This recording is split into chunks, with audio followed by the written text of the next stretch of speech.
Since I was a kid, every summer I'd make the same 6-hour drive to a secluded cabin on the lake owned by one of my uncles.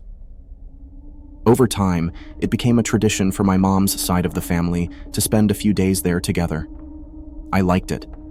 There was plenty of time to hang out with my cousins, especially the ones I was close to. The only part I really dreaded was the drive itself. 6 hours alone on the road is no small feat, especially without anything to keep your mind busy.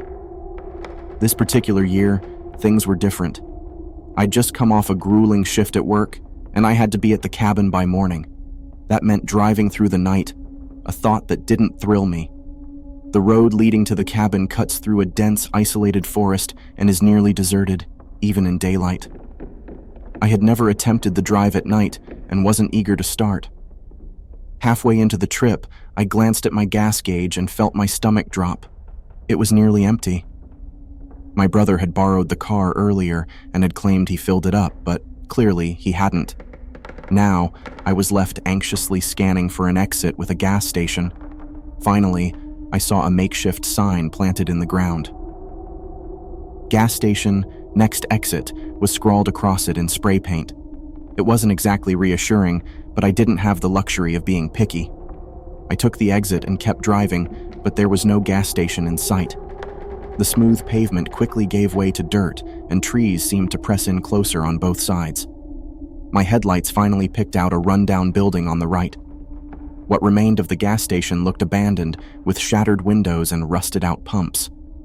I checked the gauge again. There was no way I'd make it to another station. Resigned, I called AAA, shared my location as best as I could, and settled in to wait. 30 minutes crept by as I sat in the dark, staring at the derelict building. My eyes had finally adjusted to the night, and I could swear I saw faint movement inside the station.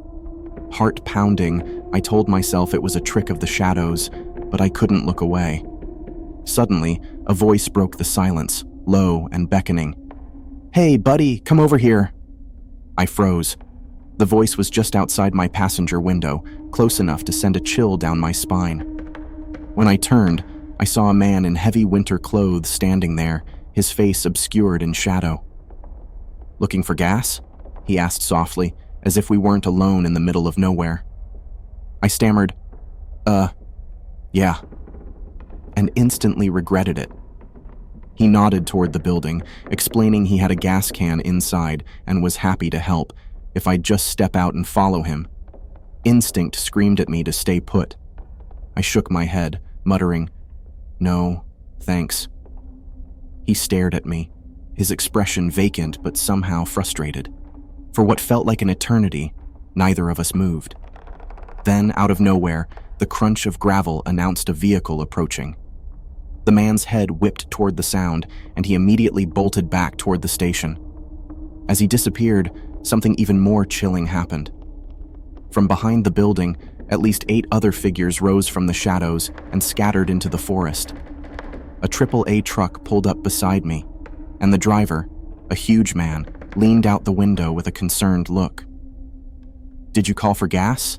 he asked, then added, "Who were all those people?" I could barely get the words out as I recounted the encounter. The driver immediately called the sheriff's department, though I didn't stick around for them to arrive.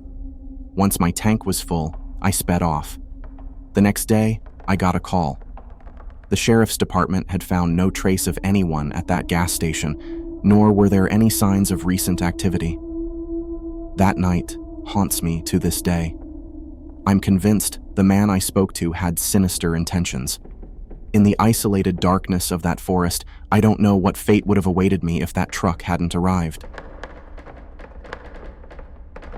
This all happened a few years back, in the middle of July. I decided, on a whim, to go on a solo road trip for the day. I've always been into sightseeing, and there were still a few spots within driving distance that I wanted to check off my bucket list before heading back to college in August. My plan was simple: get an early start, see everything I wanted, and head home around 9 p.m. to avoid the cost of a hotel. The trip out was perfect. It was the drive back that took a terrifying turn. It was around 10 p.m. when I finally hit the road home. Apple Maps estimated about 4.5 hours to get back, and halfway through, exhaustion hit me hard. So hard that I was starting to drift off at the wheel.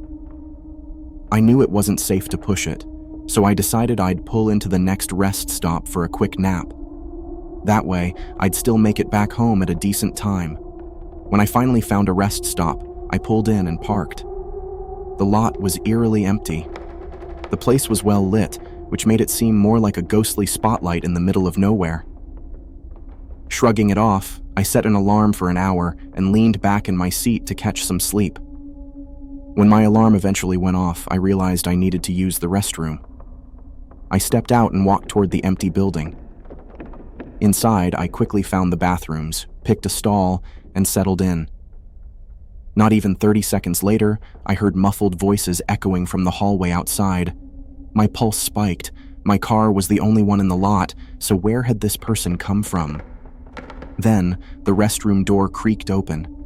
I braced myself, trying to stay calm, assuming it was just another traveler. But then came a light tapping on my stall door.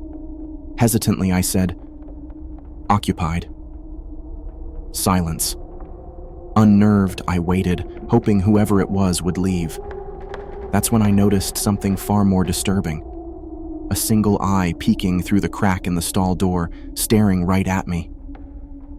The next moment, the man erupted into screaming, slamming his head against the door with terrifying force.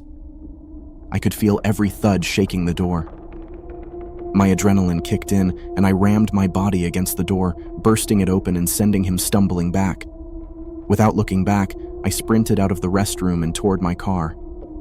I was nearly there when I heard the restroom door crash open behind me. He was chasing me. Heart racing, I reached my car, threw myself inside, and started to back out. But as I did, the man hurled himself at my car, slamming into it with enough force that I could feel it shake. I floored the gas, speeding away. In my rearview mirror, I saw him slowly rise to his feet, just staring as I vanished into the night. I couldn't shake what had just happened. I drove the rest of the way home at well over the speed limit, adrenaline fueling every mile. To this day, I have no idea who he was or where he came from, but it's hard to shake the feeling that he'd been waiting, maybe even lurking, in that empty rest stop for someone exactly like me to show up. I haven't stopped at a rest stop since, and I don't plan to. Every holiday season, my extended family would come together, pooling funds to rent a big house where we'd celebrate as a group. I always looked forward to these gatherings, and this year was no different.